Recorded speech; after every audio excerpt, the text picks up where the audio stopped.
صلی اللہ تعالی علیہ وسلم۔ محترم بھائیوں، آج جمعہ کا دن ہے اور جمعہ کے دن کی بڑی فضیلت ہے کہ جو جمعہ کے دن ایک مرتبہ درود شریف پڑھتا ہے تو غیر جمعہ میں 70 مرتبہ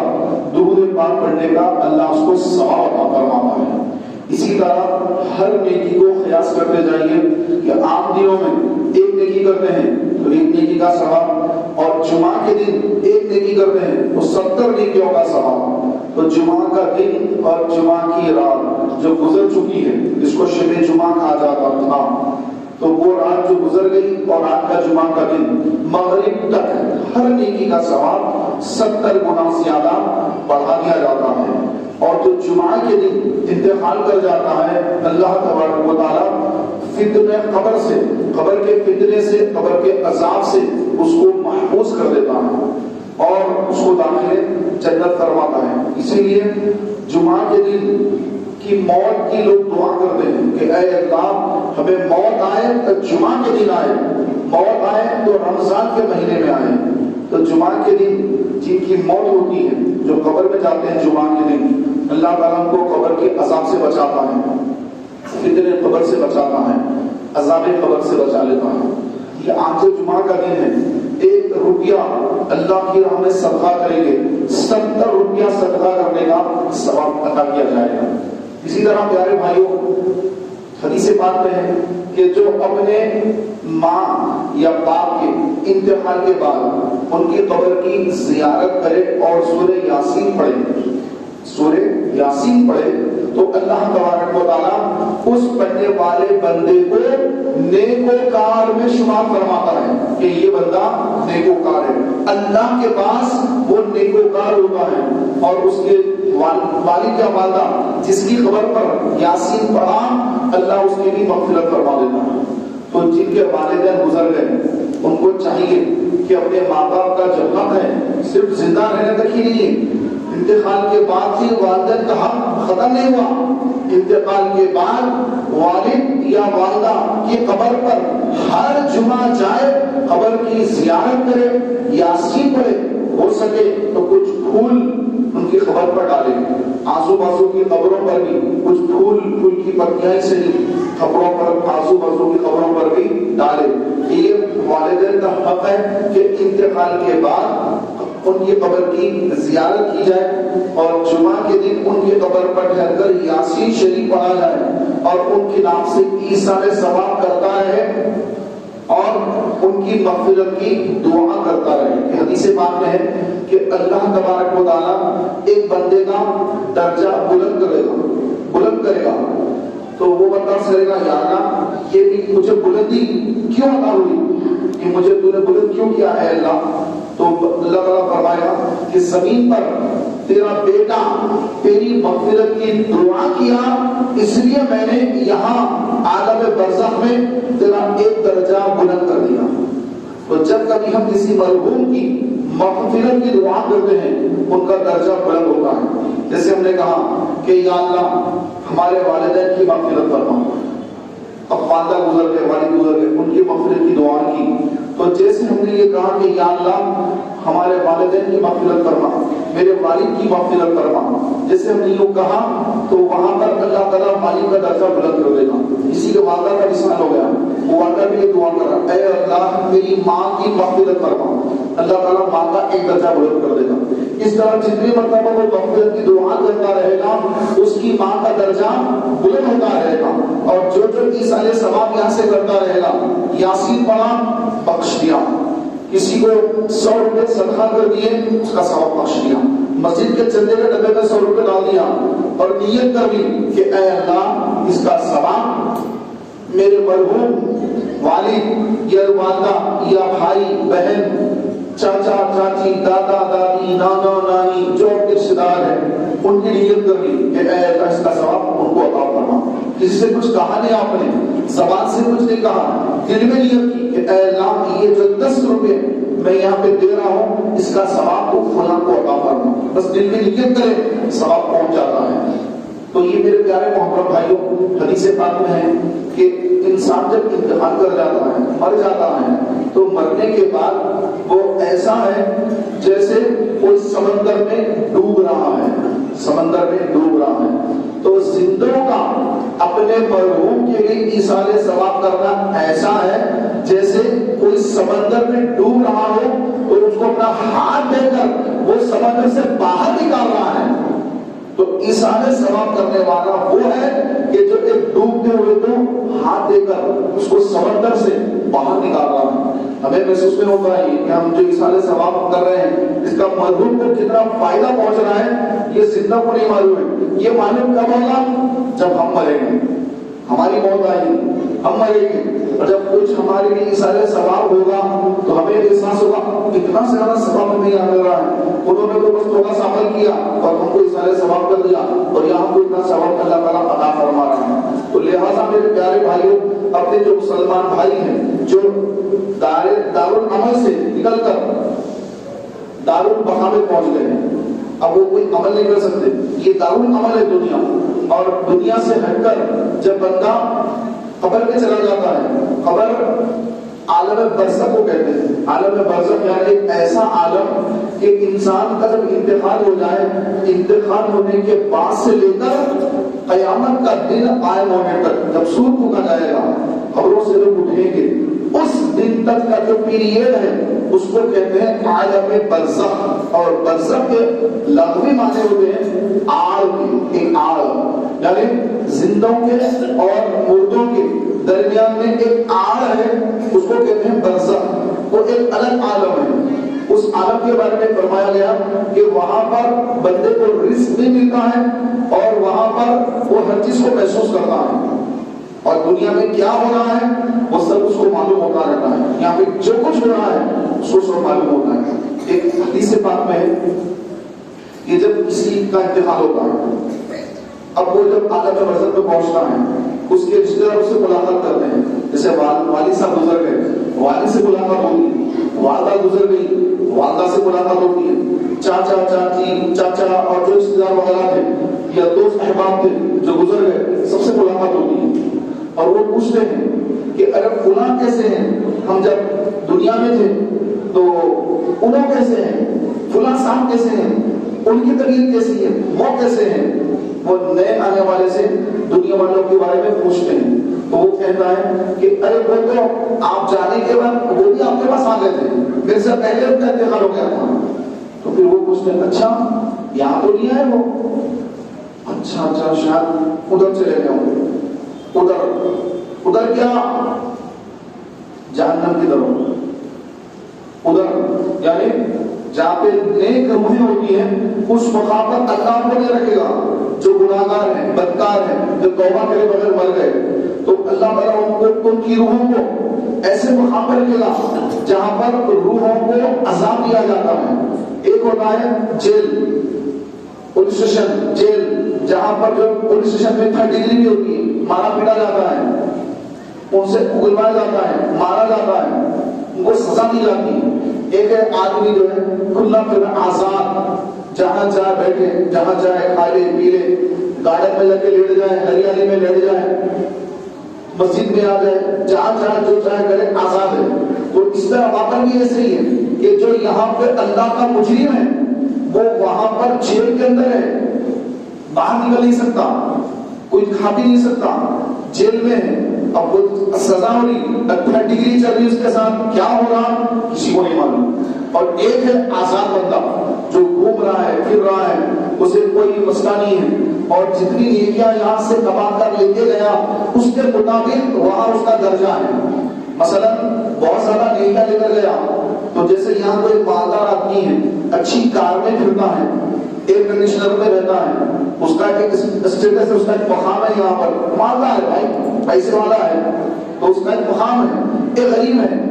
بیچارہ غریب ہے، تو وہاں پر بھی نیکی اور زیادہ نیکی کم نیکی کے اعتبار سے بندہ وہاں پر بھی مالدار ہوگا یا غریب ہوگا، نیکیوں کے مطابق ہوگا۔ جنت میں بھی ایسے ہی ہے کہ جنت میں بھی درجات ہیں، ایک اعلیٰ درجے میں ہے، ایک کم درجے میں۔ حدیث پاک میں ہے کہ جس بندے پر اللہ تعالیٰ آزمائشیں ڈال دیتا ہے، مثلا اس کو بیماری لگ گئی، اس کے ہاتھ پیر گر گئے، آنکھ چلی گئی، زندگی بھر کے لیے اندھا ہو گیا، کوئی بھی مسئلہ آ گیا اور وہ اللہ کی بارگاہ میں ناشکری نہیں کرا، زبان سے کوئی غلط جملہ ادا نہیں کیا، بلکہ اللہ کی رضا پر راضی رہا، اور جب قیامت کا دن ہوگا اور جب ان بلا والوں کو، اہل بلا کو اللہ تبارک و تعالیٰ جنت کے اعلیٰ نعمتیں عطا کرے گا تو دوسرے لوگ ان کو دیکھ کے تمنا کریں گے کاش دنیا میں ہمارے جسموں کو قینچیوں سے کاٹا جاتا، ہمارا جسم قینچیوں سے کاٹ دیا جاتا، لیکن اے کاش کہ ہمیں بھی یہ ثواب ملتا، ہمیں بھی اللہ یہ درجہ دیتا، لیکن وہ درجہ ان کو نہیں ملے گا۔ وہ درجہ ان کو ملے گا جو دنیا میں بلاؤں میں مبتلا تھے، پریشان تھے، غربت، تنگدستی، بے روزگاری، بیماری، پریشانی، اتنی تکلیفوں کے باوجود زبان پر ہے الحمدللہ، میں ہر حال میں اللہ کا شکر ادا کرتا ہوں۔ تو جو اللہ کا شکر ادا کرتا ہے ہر حال میں، تو اللہ تبارک و تعالیٰ آخرت میں اس کے درجے بہت بلند فرماتا ہے۔ روایت میں لکھا ہے اللہ تعالیٰ اس بندے سے فرماتا ہے کہ اے میرے بندے، میں نے تجھے اس لیے بلا میں مبتلا نہیں کیا تھا کہ تجھے تکلیف پہنچے، بلکہ یہاں پر تیرے درجات کو بلند کرنے کے لیے میں نے تجھے دنیا میں آزمائش میں مبتلا کیا تھا اور تو نے صبر کیا۔ تو میرے پیارے بھائیوں، دنیا میں ہم آرام کے لیے تو آئے نہیں کہ بھئی یہاں پہ آرام کر رہا ہے، اس کے لیے تو آئے نہیں، کیونکہ قرآن فرما رہا ہے الذی خلق الموت والحیاۃ لیبلوکم ایکم احسن عملا، کہ ہم نے موت اور حیات اس لیے پیدا کی تمہاری جانچ ہو کہ تم میں کس کا عمل زیادہ بہتر ہے۔ تو یہ جانچ کی جگہ ہے، جانچ ہو رہی ہے ہماری، یہ کوئی آرام کرنے کی جگہ نہیں ہے، یہ کوئی سکون سے رہنے کی جگہ نہیں ہے، جانچ ہو رہی ہے ہماری کہ ہمارا کس کا عمل اچھا ہے، کس کا عمل بہتر ہے، کس کا عمل خالص اللہ کے لیے، جانچ ہو رہی ہے۔ جیسے کہ کیمرہ لگا ہوا ہے، آپ بیٹھے ہوئے ہیں، آپ کو دکھا کہ کیمرہ ہے، آپ کوئی غلط حرکت نہیں کرتے کہ کیمرہ لگا ہوا، کیمرے میں کچھ بات ہو جائے گی، خیر ہو جائے گی، بعد میں لوگ پوچھیں گے کہ آپ نے یہ کیا کیا، باقی چوری نہیں کرے گا، یہ نہیں کرے گا، ٹینشن بڑھے گا کہ کیمرہ لگا ہوا ہے۔ تو میرے پیارے بھائیوں، کیمرہ کبھی خراب بھی ہو سکتا ہے، لیکن اللہ تبارک و تعالیٰ عز و جل نے ہمارے کندھوں پر دو فرشتوں کو رکھا ہے، کرامن کاتبین، یہ ہماری ہر نیکی لکھتے ہیں، اور نیکی کب لکھتا ہے فرشتہ؟ جب وہ بندے کے اندر اخلاص ہو۔ تو وہ صرف نیکی نہیں دیکھ رہا ہے، صرف نماز میں رکوع سجود قیام تلاوت وہ یہ دیکھ رہا ہے، وہ ہمارے دل کو دیکھ رہا ہے کہ اس کے اندر اخلاص ہے، اللہ کے لیے نماز پڑھنا یا دکھاوے کے لیے پڑھنا، یہ کنڈیشن اس کی ہماری کیا کنڈیشن ہے۔ یہ اللہ نے فرشتے کو یہ طاقت دی ہوئی ہے کہ فرشتہ جان لیتا ہے کہ اس کے اندر اخلاص ہے یا ریاکاری کے لیے کر رہا ہے، صدقہ کر رہا ہے، خیرات کر رہا ہے، دل میں کیا ہے، لوگوں کے سامنے واہواہی ہے یا اللہ کی رضا مقصود ہے۔ یہ فرشتہ جانچ کر اگر اس کو پاتا کہ یہ اللہ کی رضا کے لیے کر رہا ہے تو نیکی لکھی جاتی ہے، ورنہ ادھر کا فرشتہ لکھتا ہے یہ تو ریاکاری کر رہا ہے۔ اور حدیث پاک میں تھوڑا سا ریا بھی شرک ہے کہ آدمی بندوں کو دکھانے کے لیے کوئی عمل کرے تو پھر وہ ثواب نہیں ہے بلکہ عذاب ہے۔ ریاکاری کا عذاب شرک کے برابر ہے کہ تھوڑی سی ریاکاری بھی کر رہا ہے، دکھاوا کر رہا ہے، تو پھر فرمایا گیا، اللہ کے رسول صلی اللہ علیہ وسلم نے فرمایا کہ وہ شرک میں مبتلا ہو رہا ہے۔ تو میرے پیارے بھائیوں، یہ دنیا یہاں پر آ کر آدمی مطمئن نہ ہو جائے کہ میں کامیاب ہو گیا۔ کامیابی یہ نہیں ہے کہ آدمی جو ہے بہت زیادہ تعلیم حاصل کر لے، اس کے بعد بہت زیادہ مال اکٹھا کر لے اور جائیداد بنا لے، پراپرٹیز بنا لے، بہت وسیع کاروبار کر لے اور بہت اپنا نام اونچا کر لے۔ تو کیا یہ کامیابی ہے؟ ہمارے پاس تو یہی کامیابی ہے۔ ہم کیا رہتے ہیں بھائی، وہ چھوٹا سا آدمی تھا، آج دیکھو ارب پتی نے کھرب پتی بن گیا، ملینر بلینر بن گیا، بھائی بہت مالدار بن گیا، بہت بڑا آدمی ہے، اور اس کو کامیاب سمجھتے ہیں۔ لیکن در حقیقت کامیاب کون ہے؟ سید غوث اعظم فرماتے ہیں کہ میری عید کا دن، میرا عید کا دن وہ دن ہے جب اپنا ایمان سلامت لے کر اس دنیا سے رخصت ہو جاؤں۔ ایمان بچا کر دنیا سے جانا یہ سب سے بڑی کامیابی ہے۔ کامیابی یہ ہے کہ انسان مسلمان بنے. کیا آپ کو یہ لگتا ہے کہ ہر انسان جو آج مسلمان دکھ رہا ہے کیا سب کا خاتمہ ایمان پر ہوتا ہے؟ کئی ایسے لوگ ہیں کہ جو نعوذ باللہ کفریات پکے پڑتے ہیں. کئی ایسے لوگ ہوتے ہیں کہ زندگی میں کفر میں مبتلا ہوتے ہیں, جادوگروں کے پاس جاتے ہیں, زندگی بھر کی ترقیاں جادوگر کے پیچھے ہوتی. ایک جادوگر جو ان کے کاروبار کو چمکانے کے لیے وہ اس کو کچھ نہ کچھ دیتے رہتے ہیں اور زندگی کیسی گزرتی ہے اور وہ مالدار بنتے چلے جاتے ہیں. شیطان ان کو پیسہ دیتا ہے. ایسے کئی لوگ ہیں جو جادوگروں کے پاس جا کر اپنا ایمان برباد کر لیتے ہیں. روایت میں لکھا ہے کہ جو جادوگر کے پاس جاتا ہے, جادوگر کے پاس, تو جادوگروں کے پاس جانے والے کی اللہ تعالیٰ مغفرت نہیں فرماتا, ان کی بخشش نہیں ہوتی. فرمایا کہ جو شراب پیتے ہیں, شراب پینے والا, ایک صحابی نے فرمایا کہ مجھے اللہ کی قسم ہے کہ تم کسی شرابی کو اس کی موت کے بعد جب اس کو تم خبر میں اتارو اس کے بعد پھر تم آ کر بات خبر کھول کے دیکھنا کہ اللہ تعالیٰ اس کے چہرے کو قبلے کی جانب سے موڑ دے گا. اگر نہ مڑے تو مجھے پکڑ لینا کہ میں نے اللہ کے رسول سے ان کاروں سے سنا ہے کہ جو شراب پینے والے ہیں, ڈرنک کرنے والے ہیں, شراب پیتے ہیں, مرنے کے بعد ان کا چہرہ قبلے سے موڑ دیا جاتا ہے, الٹی طرف موڑ دیا جاتا ہے. اور جو لوگ زنا میں مبتلا ہیں, زنا کاری میں مبتلا ہیں, زنا کرنے والے کل قیامت کے دن آئیں گے, ان کی شرمگاہوں پر آگ دہک رہی ہوگی, آگ شرمگاہ پر آگ دہک رہی ہوگی.